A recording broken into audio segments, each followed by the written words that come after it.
कुर्बानी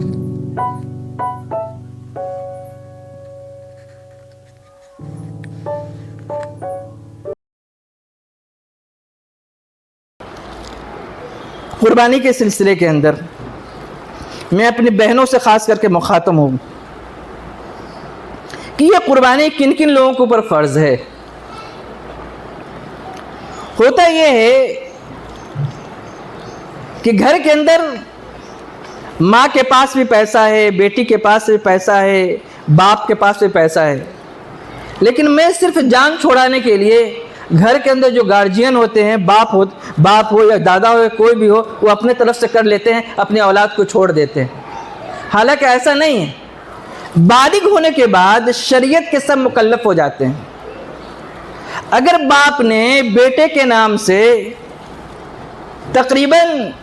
तकरीबन इस वक्त मिसाल के तौर पर 70,000 रुपये, जो 52.5 तोला चांदी की कीमत होगी, तकरीबन 70,000 रुपये, अगर किसी बाप ने अपने बेटे के नाम से डिपॉजिट किए या बेटी के नाम से डिपॉजिट कर दे तो उसके ऊपर कुर्बानी करना फ़र्ज़ है।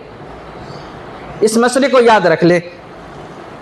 दूसरी बात कि अगर किसी माँ ने या किसी बाप ने अपनी बेटी के लिए चांदी के और सोने के जेवर बनाए हैं, अब उसकी दो सूरत हो सकती है, या तो 52.5 तोला चांदी होगी या तो 7.5 तोला सोना होगा। मैं 52.5 तोला जो चांदी है उसको मैं ग्राम के अंदर लेते हैं तो ये 612 ग्राम 365 मिलीग्राम का होता है 52.5 तोला चांदी। अब मौजूदा दौर में उसकी कीमत लगा ले, तकरीबन उसकी जो कीमत पहुंचेगी 70 के करीब ही पहुंच जाएगी। लिहाजा अगर किसी बहन के पास इतने पैसे हैं या इतने पैसे के जेवर हैं तो उनके ऊपर कुर्बानी फ़र्ज़ है।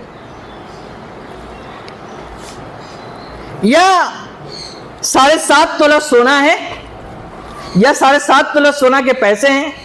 7.5 तोला जो सोना है निसाब के एतबार से 88 ग्राम 400 मिलीग्राम 7.5 तोला सोना होता है। और मैं बता दूं कि हमारे कुछ बहनें ऐसे हैं जिनको मैके से सोना और चांदी मिला है। अब वो 52.5 चांदी इतनी है कि जो 52.5 तोला को भी नहीं पहुंच रही है, और सोना इतना है कि जो 7.5 तोला को भी नहीं पहुंच रहा है।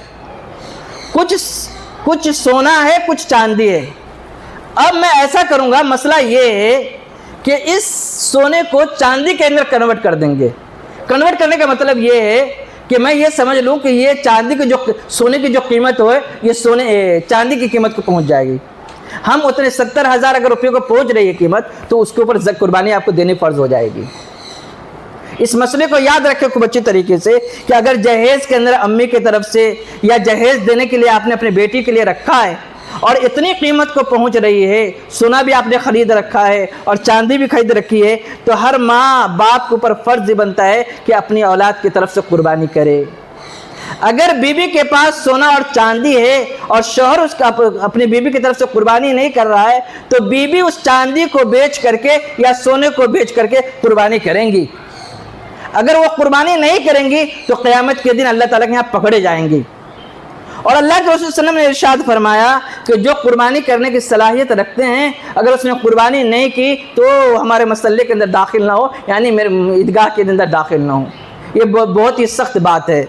इसलिए मैं अपनी तमाम बहनों से कहूँगा कि अगर अल्लाह ताला ने आपको सलाहियत दी है तो आप ज़रूर अपनी तरफ से कुर्बानी करें। ये कोई ज़रूरी नहीं है कि 15,000 का बकरा ही हो, आप 3,000 का हिस्सा भी ले सकती हैं। बड़े जानवर के अंदर 2,000 का भी हिस्सा ले सकती हैं। मैं जानता हूं कि हर बहनों के पास उनके पर्स के अंदर 2,000-3,000 रुपया होता है। आप खुदा के वास्ते इस पैसे को अल्लाह के लिए कुर्बानी दे दें। इस कुर्बानी के बदले में अल्लाह ताला आपको बहुत सारी नेमतें अता फरमाएंगे। और इस चीज़ को ना आप अपने शौहर के ऊपर छोड़े, न अपने भाई के ऊपर, न बेटे के ऊपर। इसलिए कि कब्र में आपको खुद जाना है और अपनी कब्र की खुद तैयारी करनी है। आपको खुद अल्लाह ताला जो सवाल करेंगे और कब्र के अंदर जो फरिश्ते सवाल करेंगे, उस सवाल का जवाब आपको तनहा देना है। इसलिए अपने कब्र की तैयारी खुद कर लें। अल्लाह ताला से दुआ है कि अल्लाह ताला हम सबको सुनने से ज़्यादा अमल करने की तौफीक अता फरमाएँ। वमा तौफीक इल्ला बिल्लाह।